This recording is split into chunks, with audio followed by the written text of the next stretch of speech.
Mirrors को लेके वास्तुशास्त्र में बहुत सारी रिकमेंडेशन दी जाती हैं। आपने बहुत बार सुना होगा कि साउथ ईस्ट में मिरर होगा तो कैश का क्रंच हो सकता है, साउथ वेस्ट में मिरर लगा होगा तो फाइनेंशियल लॉसेस हो सकते हैं, आपके रिलेशनशिप डिस्टर्ब हो सकते हैं।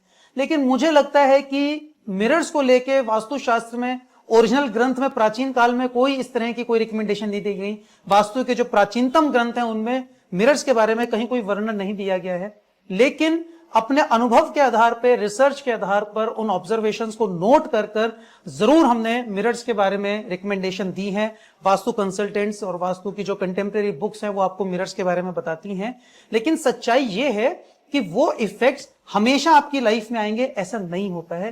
तो हमें अनजाने में हम लोग ज्यादा फियरफुल हो जाते हैं, स्पेशली मिरर्स को लेके हमें चिंता हो जाती है कि हमने साउथ ईस्ट में मिरर लगा दिया, अब कहीं हमारा एकदम से नुकसान तो नहीं हो जाएगा, एक्सीडेंट तो नहीं हो जाएगा। साउथ वेस्ट में लगा दिया, हमारे लॉसेस तो नहीं हो जाएंगे, हमारा डिवोर्स तो नहीं हो जाएगा। इस तरह से इफेक्ट नहीं आते हैं और इसमें डरने की जरूरत नहीं होती है।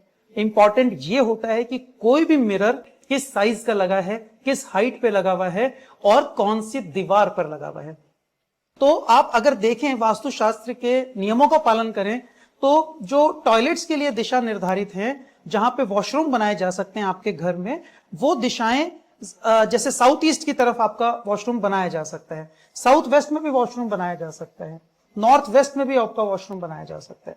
तो वो डिपेंड करेगा कि आपके घर में डिग्रीज किस तरह से हैं, नॉर्थ कितने डिग्री पे डिवेटेड है या 0 डिग्री पे है या विदिशा है, किस तरह से उसकी प्लेसमेंट है, डायरेक्शनल एक्सिस क्या है, और फिर साउथ वेस्ट के किस हिस्से में आप वॉशरूम बना सकते हैं। लेकिन किसी भी तरह से आप बनाएं, यदि साउथ वेस्ट में वॉशरूम बना है और कंटेम्परेरी डिजाइन आप ले रहे हैं, आजकल जो attach toilet bathroom modern architecture चल रहा है, पिछले 25-30 साल से ये कॉन्सेप्ट चल रहे हैं, वहां पर विदाउट मिरर तो आप वॉशरूम नहीं बना सकते।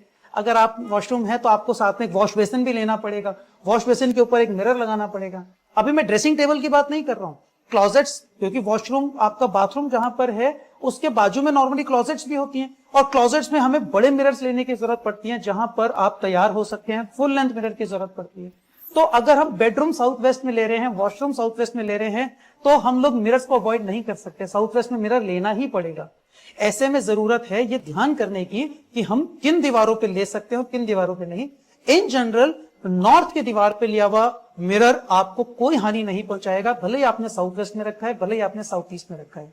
मिरर्स के विषय में और ज्यादा जानकारी अगर आप वास्तु को स्वयं सीखेंगे, वास्तु के नियमों को समझेंगे और वैज्ञानिक तौर पर लॉजिकली आप उन प्रिंसिपल्स को सीखेंगे जो प्राचीन हमारे ऋषि मुनियों ने जो ज्ञान दिया था, आज के जमाने में उस ज्ञान को कैसे अप्लाई करना है, अगर आप ये सीखेंगे तो आपको समझ में आएगा कि शीशों का उपयोग, मिरर्स का उपयोग कब, कहां और किस तरह से किया जा सकता है। फॉरबिडन डायरेक्शंस में भी जिन दिशाओं में निषेध आज्ञा है, उन दिशाओं में भी आप शीशा का प्रयोग कैसे कर सकते हैं।